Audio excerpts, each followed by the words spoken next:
పరిశ్రమలను పెట్టుబడులను తరిమేసి కార్మికుల జీవితాలను చీకట్లోకి నెట్టిన జగన్మోహన్ రెడ్డి ఇప్పుడు విశాఖ స్టీల్ ప్లాంట్ కార్మికుల గురించి మాట్లాడడం, కోటి రూపాయల ఎక్స్గ్రేషియా ఇస్తామనడం అత్యంత హాస్యాస్పదమని కార్మిక శాఖ మంత్రి వాసంశెట్టి సుభాష్ మండిపడ్డారు.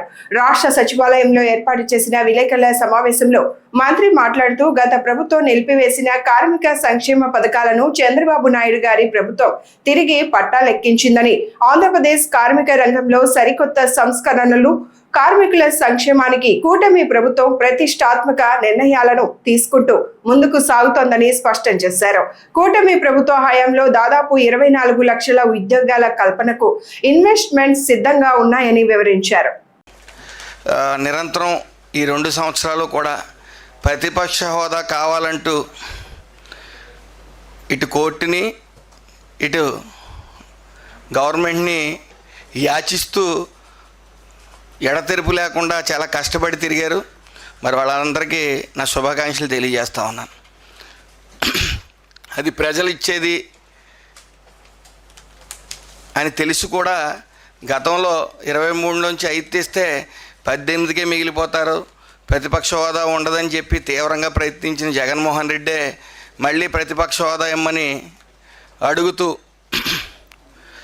ఈ 2 సంవత్సరాలు చాలా కష్టపడి తిరిగారు. వాళ్ళకి దానికోసం నా ప్రత్యేక అభినందనలు తెలియజేస్తూ ఉన్నాను. అదేవిధంగా స్టీల్ ప్లాంట్లో జరిగిన మొన్న ఒక అపశృతి, దాని గురించి జగన్మోహన్ రెడ్డి బయటకు వచ్చి మాట్లాడటం, కోటి రూపాయలు ఇస్తాను ప్రభుత్వం వచ్చేస్తే అని చెప్పడం చాలా హాస్యాస్పదంగా ఉంది. ఎందుకంటే గతంలో విజయవాడ వరదలకు కూడా కోటి రూపాయలు ఇస్తానన్నారు, ఎవరికి ఇచ్చారో కూడా అర్థం కాదు. అలాగే ఈ రోజున ప్రభుత్వం వస్తే కోటి రూపాయలు ఇస్తానంటాం. కార్మికుల పట్ల అసలు అతనికి ఏమైనా చిత్తశుద్ధి ఉందా, అసలు ఆయనకి మనస్సాక్షి ఉందా అలా మాట్లాడటానికి అని చెప్పి అడుగుతా ఉన్నాను. ఎందుకంటే కార్మికుల్లో ఇటు సంఘటిత అటు అసంఘటిత కార్మికులు ఉంటారు. ముఖ్యంగా ముందుగా అసంఘటిత కార్మికులు, భవన నిర్మాణ కార్మికుల విషయానికి తీసుకుని వస్తే వాళ్ళ విషయం ఆలోచిస్తే ఇసుక బంగారంలో అమ్మటం వల్ల వాళ్ళ పని దినాలు తగ్గాయి.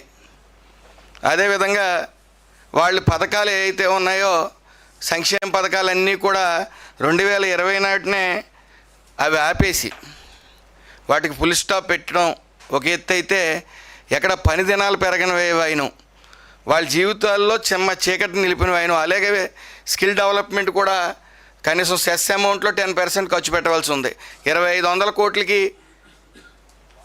250 కోట్లు ఖర్చు పెట్టవలసి ఉంది, ₹1 ఖర్చు పెట్టిన వైను. అలాగే ఇంకా సంఘటిత కార్మికుల విషయానికి వస్తే ఆ రోజుల్లో 11 లక్షల మంది ఉండేవారు. మరి ఏ రోజైనా ఒక ఇటుకు కానీ ఇప్పుడు ఇసుక కానీ సిమెంట్ కానీ వేసిన వైనం ఉందా? కనీసం ల్యాండ్ అలాట్మెంట్ చేసిన బాబత ఉందా? లేదు. కనీసం సర్జరీ, ఈఎస్ఐ హాస్పిటల్లో ఒక్క సర్జరీ అయినా చేశాడు ఆయన 5 ఏళ్ల పాలనలో? చేయలేదు.